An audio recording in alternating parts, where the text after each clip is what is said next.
Hey guys, welcome to the Dreadcutter Podcast. If you want to know how to blast your opponent down to zero authority, come check us out. Woo! Woo! And so that kind of brings us into our next topic of discussion, which is bases versus ships. Ships are your one-time use cards, right? You buy them, you play them, they go into your discard. But your bases, they sit out there. But oftentimes their effects are going to be less than equivalent costed ships. You know, a 8-cost base versus an 8-cost ship is typically going to do less. You know, an 8-cost base is going to do less. But its value comes from the fact that it stays out there, it absorbs damage, and potentially has a continuous effect, whereas ships are always one-time effects, so they have to be stronger. So, Pat, let's take a look at two of our faves from the vanilla set here. I mean, two of still considered probably like the top 5 to 10 cards in the game still, you know. Oh, yeah. Like easily. We can discuss like the command ship, which is probably your favorite blue card. Certainly my favorite vanilla blue card. Yeah, vanilla blue card. There's a lot of Peacekeeper's my favorite blue besides card. Peacekeeper, which is like also Besides Peacekeeper. But actually on its own, like it is like just technically way better than Peacekeeper and lots of different aspects. Yeah, in terms of raw power, sure. Raw power. No, I mean, like, the thing is about ships is, like, they're one-time use, and you touched upon the good point, is that they are better than bases on its own if you were just to play them once, you know.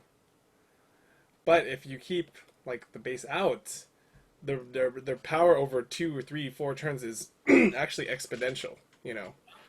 So, like, for example, the blob world, for every blob that you draw, you draw a card. Now, imagine a deck that you have 5 cards of blob, like, that just come out. Oh, game's over. It's game over because you're drawing 5 additional cards, which just completely breaks the game. You know, Which could be more blobs, and which could, you know. which is like way more powerful than just drawing 2 cards with the command ship. But if you were able to like kill this base over and over, then command ship's power would actually be more consistent over time, like more powerful. You know, they protect you. So I mean, you have outposts which protect your life points completely, and then you have these ones that don't. Basis. These ones that don't technically have more powerful effects. Basically, like, you know, to protect your life points is really key in this game, even if you just protect it a little. And I don't know how many times when you get 2, 3, or 4 bases that are up, and then you can't kill them, and then suddenly, when you can't kill 1 or 2 of them, that just completely breaks the game, you know? Yeah. It breaks it wide open. If you were behind, now you're going to come back, you know? If you're ahead, the game is over. That's the power of bases, you know? Ships are going to be your, like, engines, you know, the things that drive your deck. You're going to keep on cycling through them. They're going to cause effects for you over time. And they're really just the primary way for you to, you know, kill your opponent and to protect yourself and do different things, you know, effects. So, I mean, I personally like... I know, Ryan, you like base strategy the most. I think it's the most effective. It's certainly the most fun way to win, at least in my opinion. It's the most fun way to win, too. Like, I'll have to agree with you. Like... I'm also a fan of bases, you know, if I can keep them out there. I'm very mixed, so I like both, a combination of both, you know. So I'm a neutral when it's, you know, bases versus ships, yeah. Yeah. And so the thing I think that's important to always remember is, yes, the ships are a one-time use, one-time effect, but bases have multiple effects, and that's why each one is not quite as good. So a base not only has the effect on the card, but unless you have base destruction, also effectively heal for the amount on the card. Because most people are going to be like, all right, I have to kill this base. You know, like I can't let the base sit out there because over time, its cumulative effect is going to be huge. You know, if you let something as simple as like, I don't know, a trading post, for instance, on the first turn, nobody cares, right? It's not a huge deal if that's out there. But as time goes on, you know, its effect becomes multiplied over and over and over again. And I'm like actually a pretty big advocate of Trading Post. It defends your face for 4, and it gives you a chance to get a trade or a healing. So in effect, what is it actually doing? It's actually healing you for 5, or heals you for 4 and gives you 1 trade.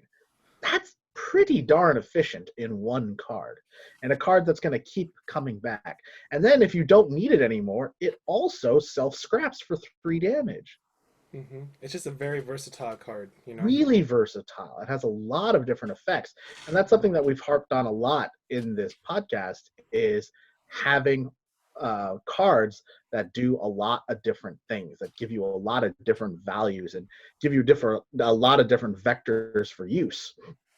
And that's why I think this card is so good, and why bases in general I think are so good, is because you're getting all these different combinations of effects together in one card, so they're really efficient. And let's also mention its bigger brother, Barter World. Barter World! Our first favorite blue base, you know.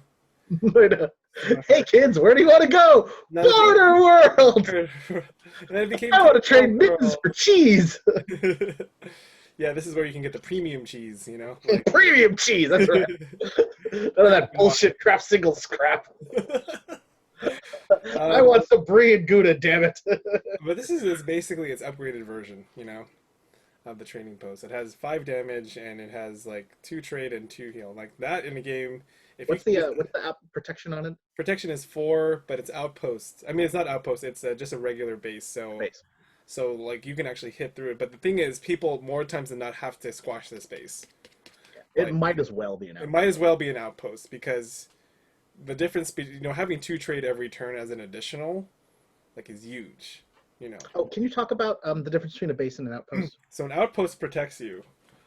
So that means that you must hit through it before you can actually hit a base like this. So, for example, a recycling station, right? Has a 4 on it. So it actually protects the Barter World. So you actually have to hit through this before you can actually hit the Barter World. And the thing is, these are great combo cards with outposts. So if you can get a couple outposts to protect bases like this engine actually becomes unstoppable, you know? So if you have a couple of bases like this, imagine if you got the little dinky trading post protecting a blob world. That suddenly becomes the difference in the game, you know? Yeah. Just this little dinky thing, a person could do 6, 8, 7, 8 damage. They hit through this, but they can't kill the blob world. That's game over, you know? So that's why this thing is underrated, you know? Very much so. So if you see this on the board and you see blob world needs a little companion help, what better way to do it than getting a little dinky outpost, you know? He's blob world's little brother. Protect me, bro! Yeah, and so a lot of times when you're doing a base strategy, you have to think especially as a person that's on the opponent, is this guy getting too many bases and outposts, you know? Because ultimately, it doesn't matter what strategy you're doing, if you can't hit through their bases, then it's going to be very tough, you know? Yep. The drawbacks for bases, though, is typically they're defensive. There are bases that deal damage, but they're not sort of the powerhouses that other bigger cost ships can be, especially at the higher cost cards. 6 cost bases versus 6 cost ships. The ships are doing twice as much damage, sometimes even more. And so what ends up happening is if your deck is just all bases, you may not be able to get hit through the bases. Your opponent has to sink a lot of damage into them, into killing them. But then what also ends up happening is you don't have enough firepower to actually kill them. And so a base strategy falls into the same pitfalls as a trade federation strategy does, is you end up having a lot of trade but not a lot of firepower. And when you have a base strategy, you want to complement that with specific, typically blobs. Typically 2 or 3 really good blobs and a bunch of bases is an awesome strategy, because you're still able to kill your opponent, you're still able to get rid of his bases, but he has no way to get through your big-ass wall that's protecting you. Exactly. Or you could get some of the yellow bases that have damage on them, and multiple effects. And then you can eliminate that completely. I'm not surprised you brought that. Or you can just buy yellow bases, because yellow is the best color. War World. It's got War World. Yeah, then you don't have to think about damage. Right? It's got Imperial Fortress. 9 is I'm block ridiculous. 5 damage. 9 is a ridiculous amount for a base. That's a lot of damage for a base. A lot of damage for any card. You're absolutely right there, Pat. But I'm just saying, that makes yellow so generally, the bases do lack damage, and they lack any of the normal blue or red or whatever effects that other ships would have. best strategy to have is one that has a nice balance of bases and ships, and you're choosy with why you're buying a base or why you're buying a ship. There's always an opportunity cost to the cards that you buy. If I'm buying this base, what's my purpose? What is it doing to help my deck? So a lot of times when I'm building a deck, it will typically be mostly aggro, mostly damage, with like 1 or 2 bases. Like just enough healing, just enough protection, just enough to where if he has mostly damage, like if he has damage and I have damage, I'm going to win. Because I'm just going to protect my face just enough. I'll get that 1 extra turn I need and I'll kill him. And so that's typically how I like to mix in bases in my decks, is realizing that sometimes that's all you need is just a little bit more protection. I think the biggest thing to think about, especially for beginners, is to formulate a plan for your deck. Have a plan, and that starts with the initial trade row. What am I being offered? How am I going to win this game? Like, what is my plan? If I see a couple of scrappers out there, it's like, okay, if I can get those scrappers, that's how I'm going to win. I'm going to build a scrap deck, right? If I see 2 8-cost cards sitting out there, it's like, okay, getting one of those is how I'm going to win the game. So I need to acquire big trade cards, and then that will allow me to buy the 8-cost card, and that will win me the game. And or maybe there's a lot of blobs, and you're like, okay, I'm just going to go aggro. I'm going to win. I'm going to shoot my opponent in the face, and I'll have more damage than he does, and hopefully I kill him before he kills me. Yeah, I would say especially when you're beginning out, we'll just say pick a color, Pick a color and go with the color, Just more times than not, you're going to gain the benefits and effects of that color. Much more, especially when you don't know all these strategies that we're talking about and all the things that we babble, which sometimes are more for intermediate and advanced players. I say pick a color and just start picking all of that color and see what happens. Yeah, test out strategies. Test out strategies, and then you'll be able to over time fine tune the way that you're playing that. Maybe I won't just get all blues or all the yellow colors. Maybe I'll splash in a little color here and there, So it's up to you how you want to do, but I think generally as a beginner, you would just benefit from trying to buy one color, Yeah, and what that does is it allows your cards to synergize better than they would if you were just randomly buying cards or just going, oh, I like that card, I like that card, I'm going to buy that card, I like that card, I like that card. Yeah. Eventually what you want to do is sort of realize what cards are good in any deck and what cards are good only in a specific kind of deck. And then you can, if you are making that kind of deck, now it's okay to buy some of those cards. So for instance, one of the cards that we really loved and we were talking about earlier was the Imperial Frigate. And the reason why it's so good is because, yes, it's really good in a yellow focus deck, but it's actually really good in pretty much any deck. Because it has that ability to scrap itself, you can be building almost a pure blue deck and then just buy that card too for the hell of it. And maybe that's your damage card. But if it isn't, or you want to get a better card, you can always scrap it out and get some more trade, and then that allows you to get a mothership, or that allows you to get a dreadnought. So it works in every different style of deck. And cards like that are really valuable. Yeah, the scrap cards are really valuable. The ones that can just create efficiency in your deck right away, where you don't need a red card, to get rid of it. And so, whatever you're building, cards like that, cards like the Ram, cards like Space Station, you know? Space Station's my bae. I love Space Station. Vanilla Bay. Vanilla Bay, I know, right? Yeah, Space Station. Yeah, like that one. Yeah. That one right there. Oh, I mean, I think it's most of people's favorite, like, yeah, go-to card when it's like, oh, I need to get a big ship. Let me just get this. Like, yeah. pretty, you know, this is comboed into vanilla deck has comboed into a, you know, a blob world or a command ship more times than I can. Yeah, or Dreadnought or whatever. Like, yeah. it's just been a Probably more than any other card, at least. yeah. So I think, yeah, just to sum it up, like, you know, I think, yeah, having a plan, making sure that you just get to know the cards, like actually like sit down and just look at the cards and, you know, go on the website or just look at the cards in general and just know what they do. You know the strengths and weaknesses of the deck, and then just play more games, you know, with them and see how they fit into each of the decks. You know, choose a color and just kind of go with that and just start experimenting with that. You know, I think that's a good start for any beginner, right? And then also sort of seeing like, okay, how does my initial decisions affect my future decisions? You know, when I buy, you know, if I buy that ram on turn 1, later on, what does it become? Does it stay a ram? Does it turn into a bigger card? Well, I have those choices to make.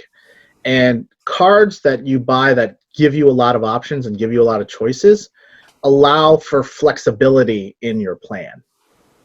Whereas if you buy cards that only do one thing, it makes your plan more narrow and harder to realize. Yeah. You know, which is why a card like we were talking about earlier, like Embassy Yacht, is typically a card I avoid a lot just because it really only kind of does one thing. It gives you a little bit of trade and healing, but like unless you specifically have a base deck, it's a weighted card. It doesn't do much. It doesn't get you closer to killing your opponent. And so that's a card I'll typically avoid. And so when we say have a plan, what we're really saying is don't necessarily think about the exact cards that you're trying to buy. Look at the cards that are on the trade row and start thinking about how am I going to win the game? Yeah. What is my plan to win the game? Am I going to go just straight aggro?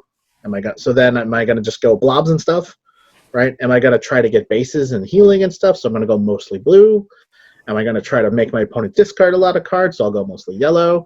Am I going to try to make an efficient deck? So I'll go mostly red, or some combination of those cards. You know, it really is.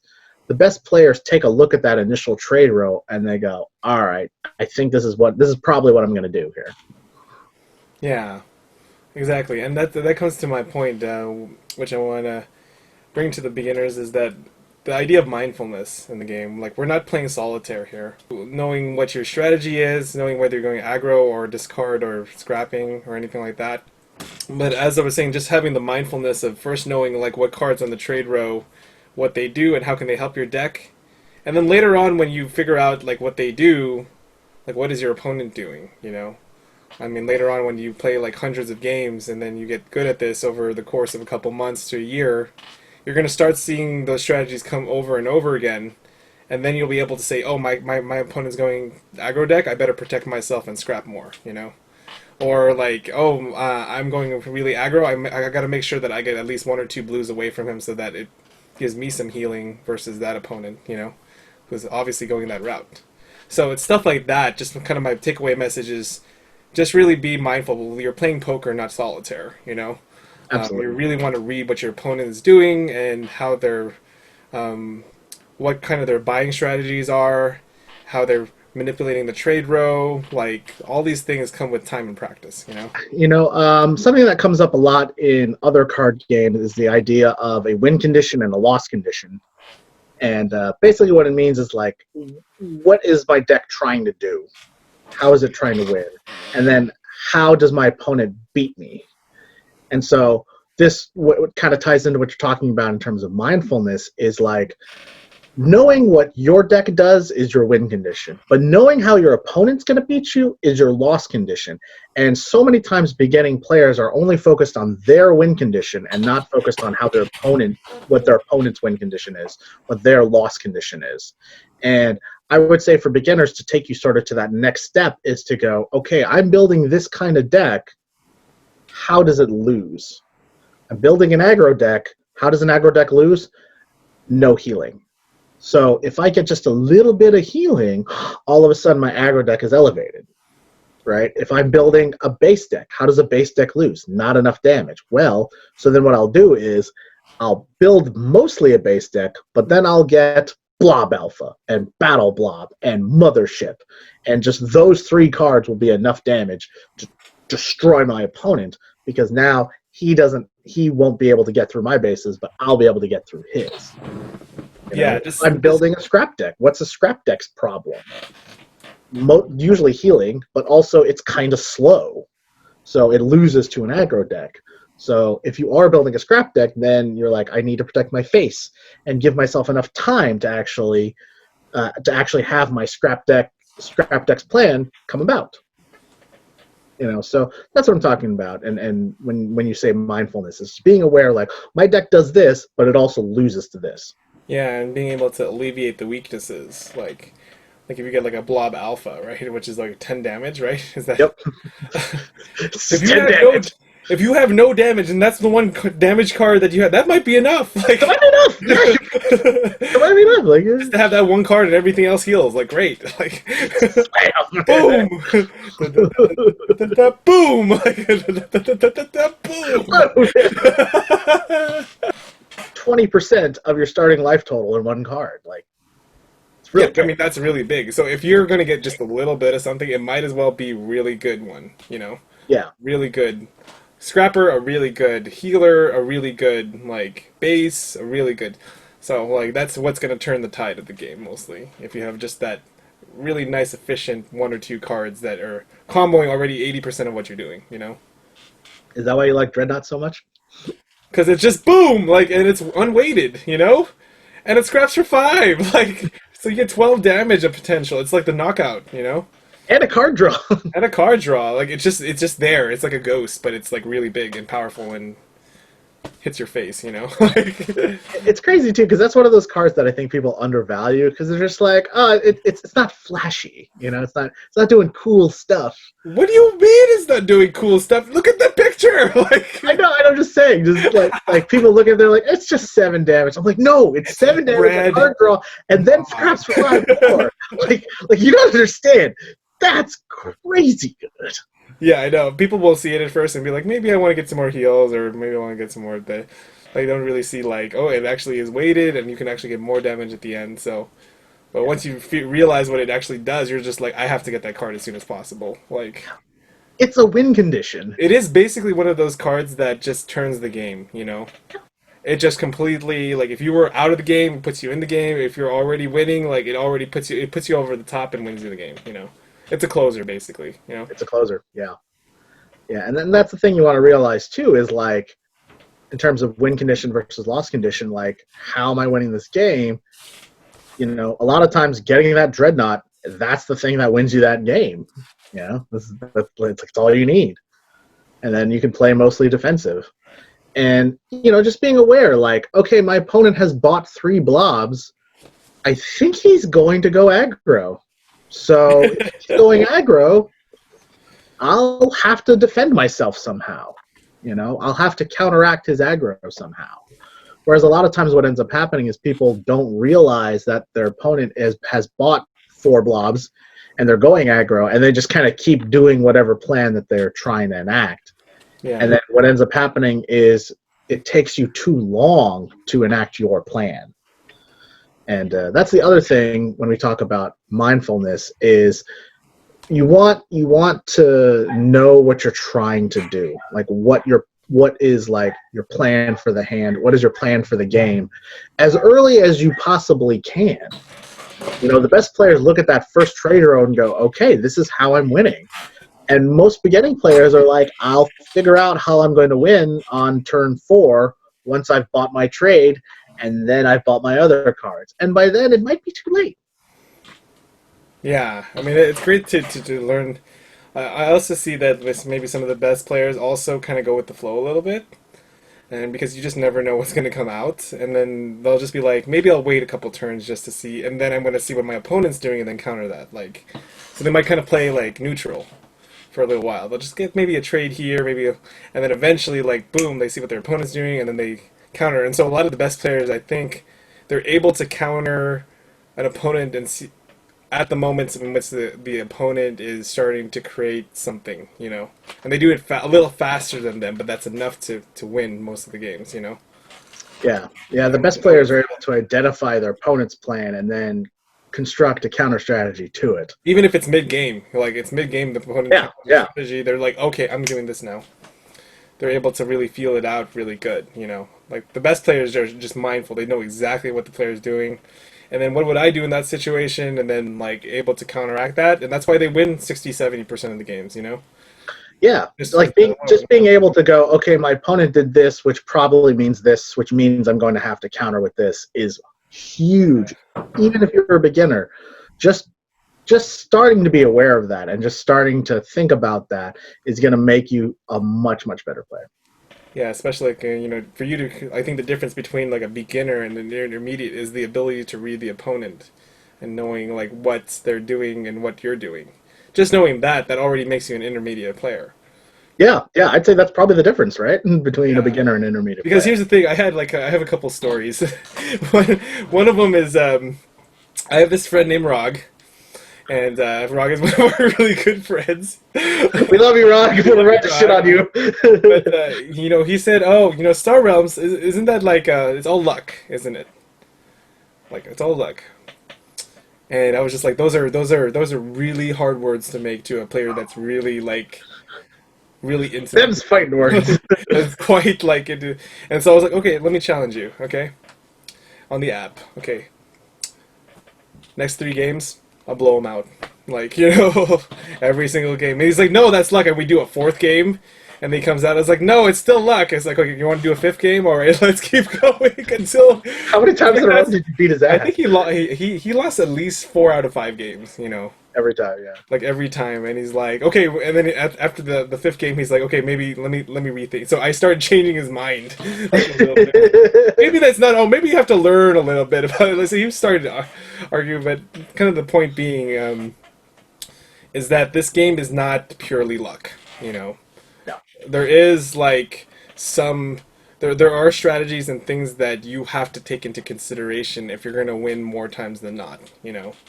Otherwise, if you play solitaire, somebody can easily beat you 90% of the time, you know. What percentage do you think luck plays in the game? I think luck plays at least 20 to 30% of this game. Yeah. I'm of the 30% thought. Yeah. I think there's just like there's times when you can play the best and then you get like a 4-game losing streak because of the row, you know. But then you look at yourself and say, hey, you know what? I actually played the best that I could, given the circumstances. You might have just have lost like by 1 or 2 points, or maybe by 10. That's when you know you're actually doing good. Is if you know that you're against the ropes and you're still just losing by 1 or 2 or 10. Maybe there's just 1 or 2 things that you can tweak to help like push you over some of those games, you know. And it's all a learning process, and so that's where Star Realms is so fun, because sometimes the losses are just as spectacular as the wins, you know? Yeah. You might lose by 1, but you're just like, oh my god, like I constructed possibly the best deck that I could to combat that, you know? But just by a string of luck, I lost by 1, you know? But I'm proud of myself, because it's just like, wow, like I'm proud of my combo, you know? And how that came about.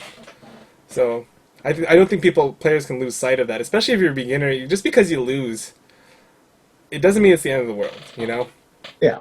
I mean, like, it doesn't even mean that you necessarily played bad either. Yeah, not played bad, but it's just that there's just still more to learn, you know, just kind of like life. You know, you're learning and you're growing, and the more times you play, the more you learn the cards. Then there'll be a couple of wins that you're just like, how the hell did that happen? And then it gets you more curious, you know, like, and that's really what brings us to the game, is what brought us together is, hey, you know what, we're just so curious about all these cards and how they play with each other, and the enmeshment and the flow of everything. It's just, you know, a pleasure to play, you know, no matter if you win or lose. Yeah.